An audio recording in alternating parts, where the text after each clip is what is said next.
The coastal ecosystem.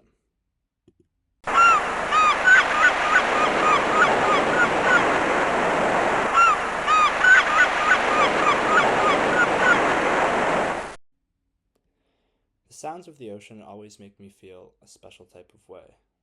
They are comforting, but violent, and mostly make people happy. What initially caught my attention while listening to the audio clip was the sound of waves, which reminded me of home. Last summer I was a surf guard at the Prince Edward Island National Parks, which I consider the greatest job ever. There was a beach that I worked at once a week on the northeast side of the island called Greenwich Beach. This beach was not very busy, so I often had time to myself, which I used to explore PEI's natural beauty. The main thing I would do to keep myself occupied was going out snorkeling for hours on end, as this beach had an amazing rock formation just off the waterline. It was filled with vibrant seaweed, green crabs, lobsters, hermit crabs, sea stars, Arctic red jellyfish, and many forms of bivalves and Atlantic silversides. Due to this very biodiverse area in the national park, I would often have tourists ask me questions about the different types of marine fauna and how they would interact with each other. One of the most common questions I would get asked is, can we take the lobsters since they're too expensive to buy? My response is always no, since it is illegal to remove wildlife from an ecosystem, and I knew that it would disturb the ecosystem, but I never knew how.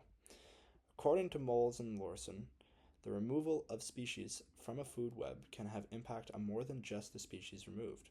Lobsters feed on bivalves, seaweed, sea stars, fish, and crabs, and their removal would result in an increase of their prey, which could cause an imbalance in the ecosystem. I would also be asked a lot about PEI's beautiful red sandstone that lines our coasts, and what I would tell them is that it's red because of the iron in the soil, but there is so much more information that can be talked when it comes to these rocks. Sandstone is the most abundant rock on PEI beaches and makes great habitats for lots of organisms, but can be very harmful to others, since it can be easily destroyed. This sandstone is what made up the rocky ecosystem off Greenwich Beach and can provide a great structure for the organisms living on the ocean floor, such as hermit and green crabs, as well as sea stars and lobsters. Unfortunately, the sandstone is one of the things taken the most from the beaches, slowly destroying the stones that these organisms call home. The sand dunes are the other beautiful structure that makes up the PEI coastline and are crucial to the survival of coastal organisms and the island itself. Piping plovers are an endangered species who are the main inhabitants of the coastal sand dunes, and every year their homes become more and more destroyed.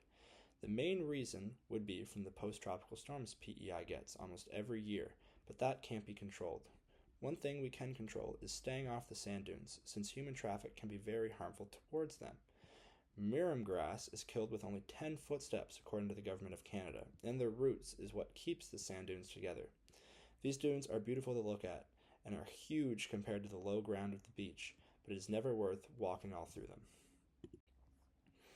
PEI beaches need to be looked at with not only the view of Western tourism and science, since it was a very spiritual Mi'kmaq place beforehand, especially Greenwich Beach. During my time working there this summer, I had many interactions with native people who came to visit, but one man was a local, and we spoke for an hour about how his people before him lived off the land and how he continues those same traditions.